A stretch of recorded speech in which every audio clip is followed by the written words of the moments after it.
your motor at? On the roof? Whoever did this, they used the frame, so that's why they got their motor on the roof.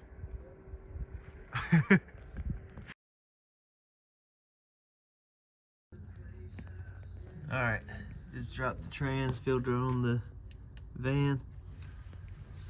I got a new trans filter and gasket for it. There's a look at the trans filter here. It's pretty bad, but the magnet just had sludge on it. No, you know, good sized pieces of metal wasn't on the magnet, so that's good. And this old gasket was leaking pretty bad, as you can see. So clean the pan up, put the new filter in, new gasket, and put the fluid back. And then here's some of the trans fluid here. Definitely time to change. Pan's cleaned up, ready to go.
Alright, I just finished this plaque for my grandparents. I think it turned out pretty good. I know I could have made the font a little bit bigger, but yeah, I think it came out pretty well. I just finished getting my wall hangers on the back side, put my logo on the back side, and then I also put some wax on it. And I just put my homemade mineral oil and beeswax mix and you know, wax it on there, and then I normally buff it out with my pad there. So this is the front side, and then this is the back side.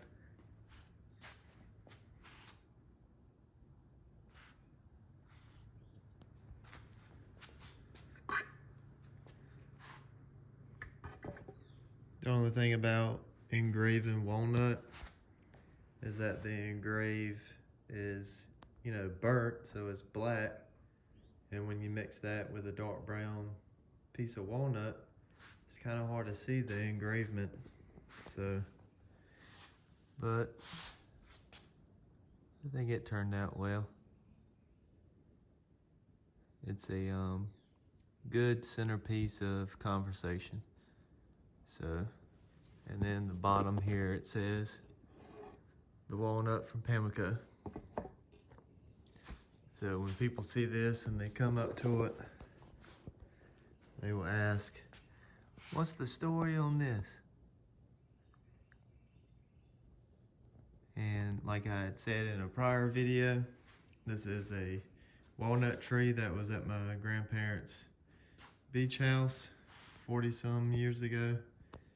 He cut it down, sent the tree to a mill and got the walnut milled up, and then it's been sitting in his barn ever since. And he told me about it the other week and asked if I wanted it, and I said, oh yeah, I love walnut. So he gave me a bunch of pieces here, like these front pieces. I think I got about 6 to 8 of those. A little bit over here, that's a persimmons in the front. And then I also have these pieces of walnut here that came from the same tree. But used this piece here because this one was, he had planed it down. So it was like he was trying to work on it. So I used this piece. That way then I finished basically what he started, and now he has something to show for it. And I think it's pretty neat. So I'm gonna drop the brightness on this. Try to see if you can see that figure of the wood there.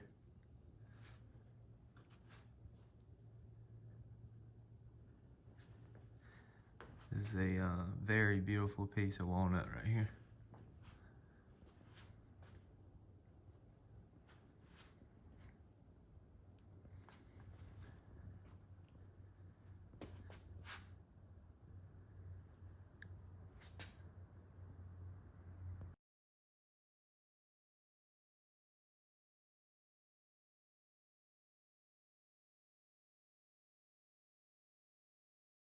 I'm gonna try to go back into the woods and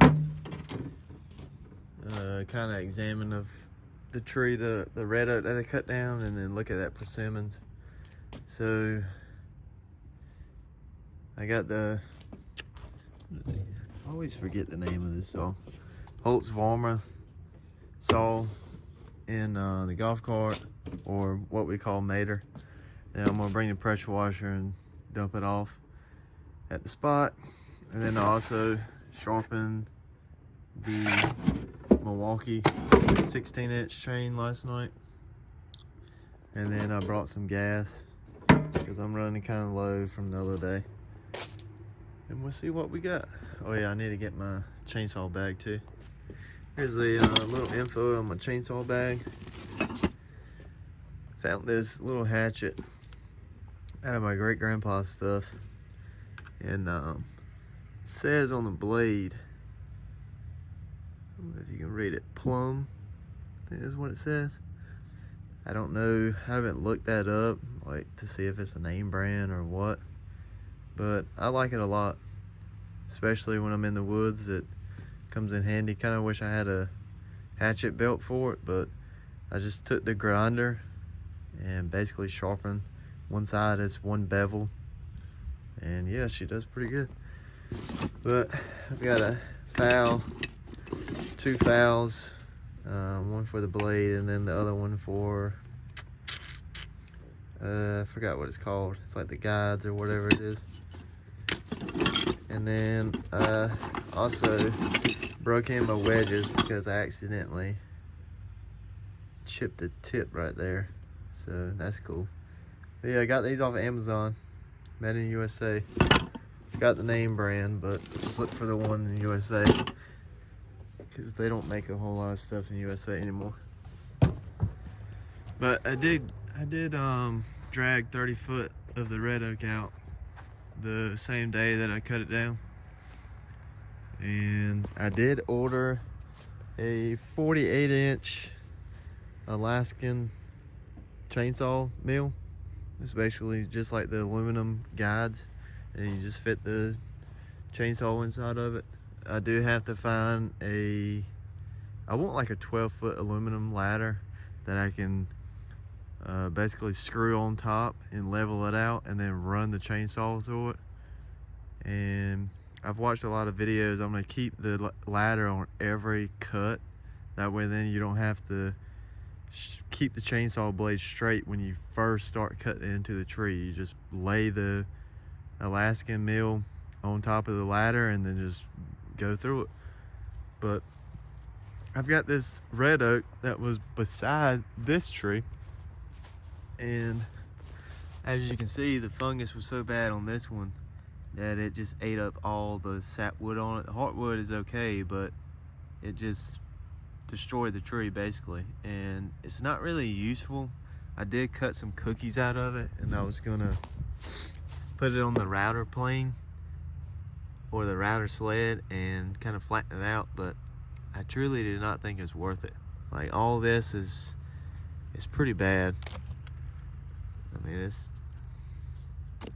it's really dried up, and the sapwood, I can't get it to finish right.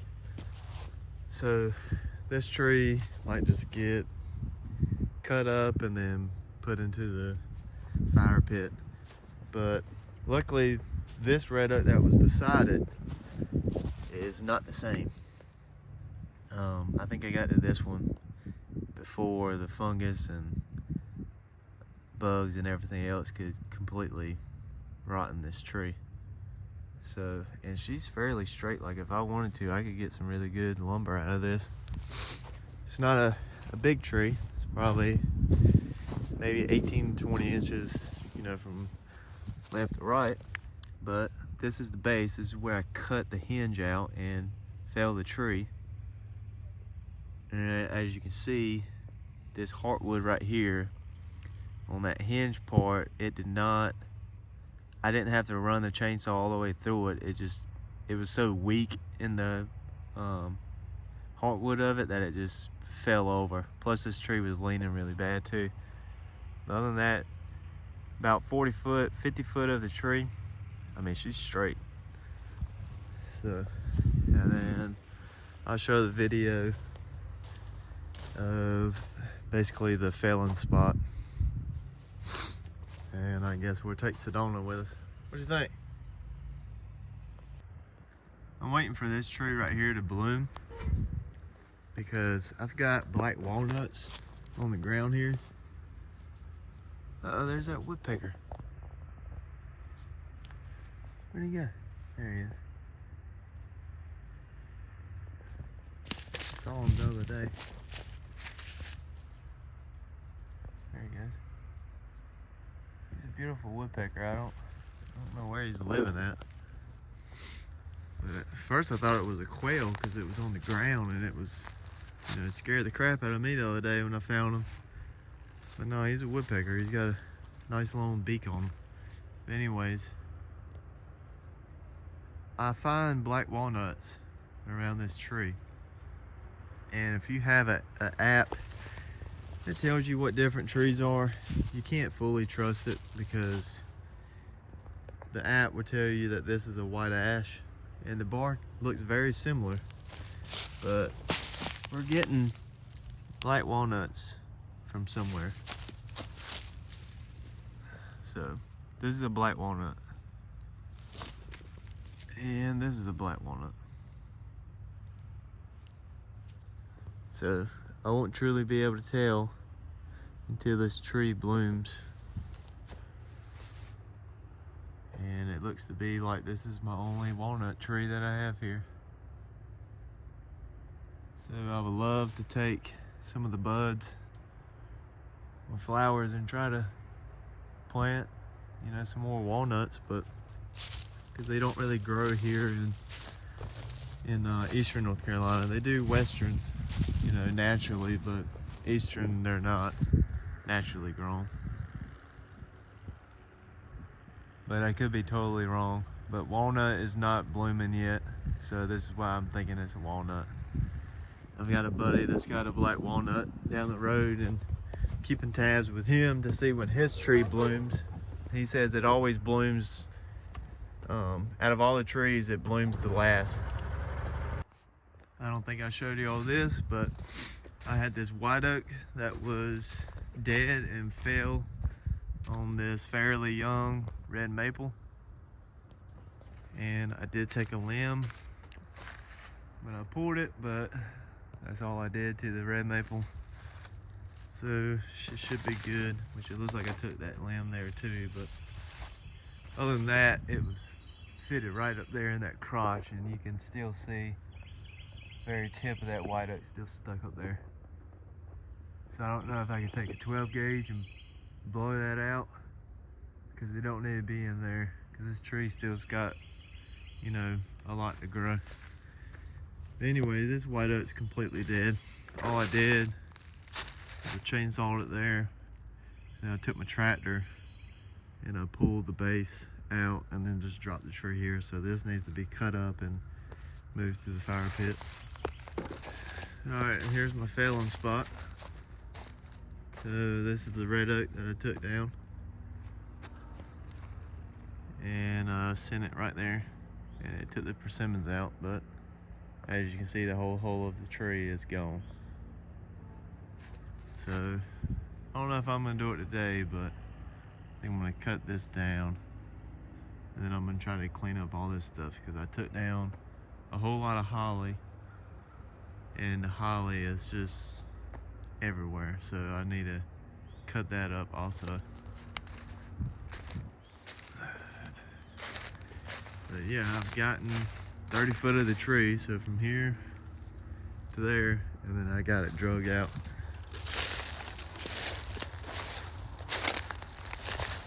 So she's probably just a 80 to 90 foot tree.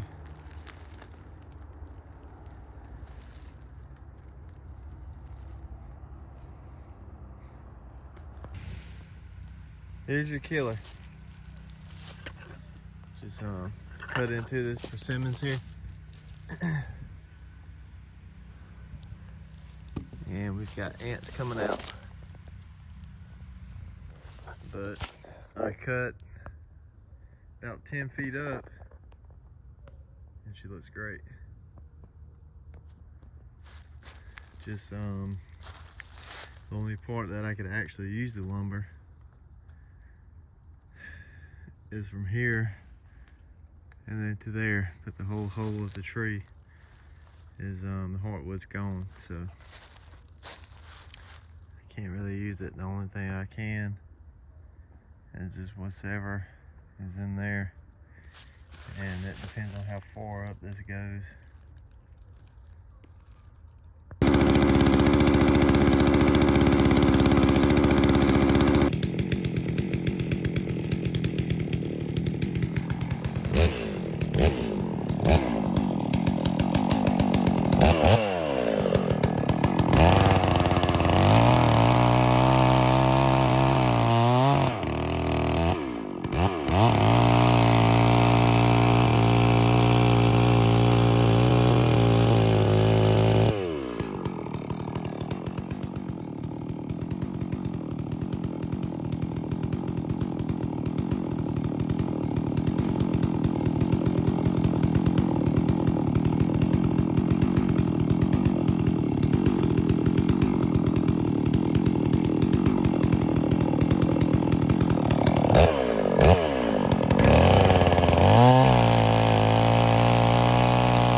Draining the radiator on the van.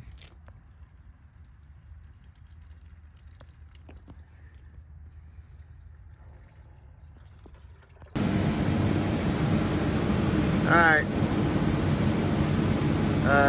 I did a radiator flush, so this is just the still water that I'll put it back in here.